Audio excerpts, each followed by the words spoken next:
남양유업 홍원식 회장은 오늘 과거에 있었던 불미스러운 사건에 대해서도 사과했습니다. 큰 위기감을 느끼고 있는 것으로 보이는데요. 관련 현안 박주근 리더스 인덱스 대표와 함께 얘기 나눠보겠습니다. 대표님 나와 계시죠?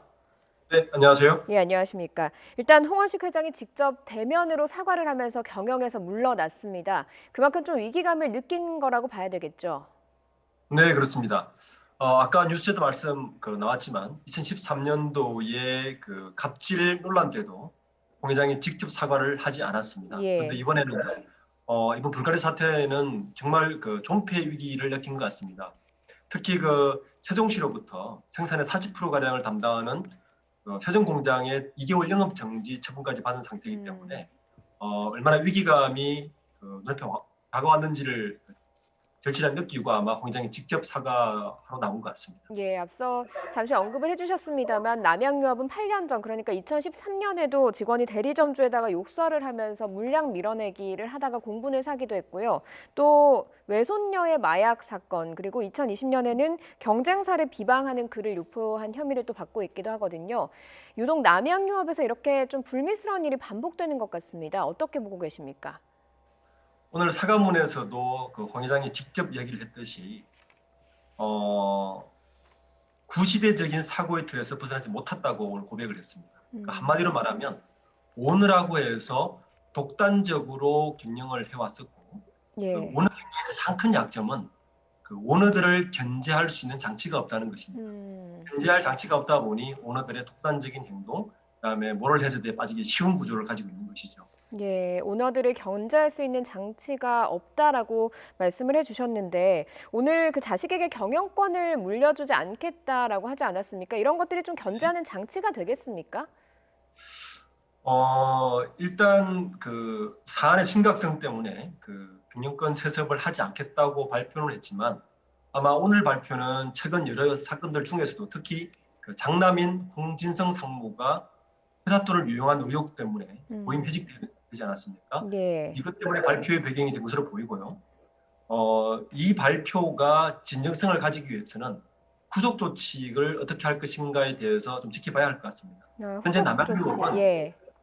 그 오너 일가들이 약 53%의 지분을 소유하고 있거든요. 음. 그러니까 이 지분 소유와 견제 장치, 향후에 그 경영을 하지 않는 것에 대한 어떻게 독립적인 경영자를 내세울 것인가에 대한 후속 조치를 지켜봐야 음. 오늘 사과문의 진정성을 알 수 있을 것 같습니다. 예, 지금 지분 소유를 상당히 많이 하고 있기 때문에 오너 일가가 이런 부분에 대한 후속 조치가 좀 진정성을 느낄 수 있는 그런 가늠을 할 수 있는 그런 부분이 될 것 같다라는 지적을 해주셨습니다. 뭐 홍 회장이 이렇게 직접 나서서 사과하고 사퇴까지 했고 자녀들에게 경영권 물려주지 않겠다라고 발표를 한 만큼 좀 불매 여론 잠재울 수 있겠습니까? 우선 오너리스크는 어느 정도 오늘 주가를 보면 주가 폭등하지 않았습니까? 이런 걸로 봐서는 어느 정도 여론은 좀 돌아설 것이라고 예상을 하는 것 같습니다. 예.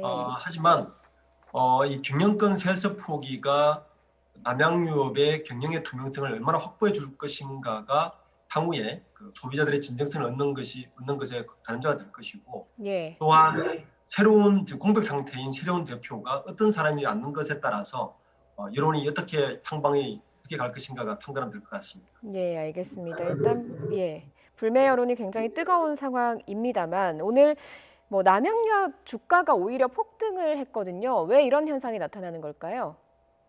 우선 남양유업 주가를 보면 2013년 대리점 그 1인 내기 파동 때 당시에 남양유업 주가가 거의 100만 원 정도 이상이었습니다. 예.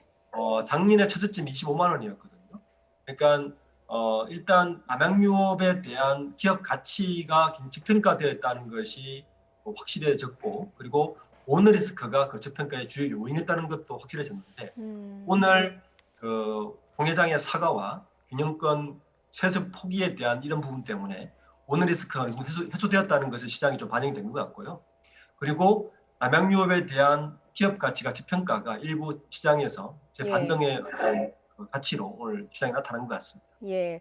그런데 이번 사태로요. 낙농가 그리고 대리점주에도 피해가 갈 수밖에 없습니다. 당장 집단 행동 움직임도 있었는데 앞으로 어떻게 전개가 될 거라고 보시는지요? 8년 전에도 대리점주들이 상당히 피해를 봤죠. 예. 이번 불매운동으로 인해서 판매 감소와 함께 대리점주들의 피해, 특히 낙농가들의 피해도 이제 피해가기 어려울 것 같습니다. 현재도 예. 피해를 보고 있고요. 특히 그 세종시에 있는 공장, 약 생산의 40%를 담당하는 그 세종 공장의 2개월 영업 정지가 만약에 확정이 되면 현재의 피해가 더 커질 것으로 우려되는데, 오늘 사과가 남양유업이 진정성이 있는 것으로 더 소비자들에게 더 메시지를 줄 거라면 예. 낙농가나 대리점주들에게 이 해결 방안에 대해서도 뭔가 대안을 제시해야 될 것 같습니다. 예, 뭐 지분 소유에 대한 뭐 분배 그리고 낙농가나 뭐 대리점주에 대한 어떤 후속 조치도 좀 필요할 것으로 보인다라는 지적을 해주셨습니다. 당장 이미지가 상당히 나빠졌거든요. 이런 조치들 이외에 또 다른 좀 이미지를 개선하기 위한 어떤 노력이 좀 필요하다고 보십니까? 우선 그 현재 공석인 대표이사 자리에 어떤 인물을 앉힐 것인가가 좀 중요하다고 봅니다. 오늘 일가로부터 경영에 대한 그 독립성을 확보하면서 혁신을 할 사람을 앉혀야 되는데, 그것이 오늘 홍 회장의 사과의 진정성을 가늠할 것이고요.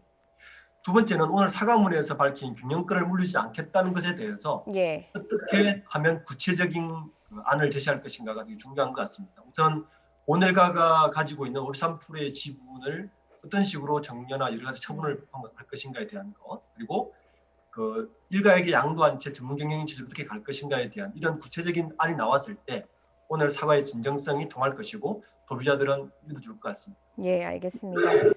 예, 반복된 불미스러운 일 그리고 처벌에 대해서도 남양유업이 교훈을 얻지 못하면서 이런 사태까지 온 것 같다라는 생각이 들었습니다. 남양유업이 앞으로 어떻게 하는지 좀 지켜봐야 되겠습니다. 박주근 리더스 인덱스 대표와 함께 얘기 나눠봤습니다. 고맙습니다.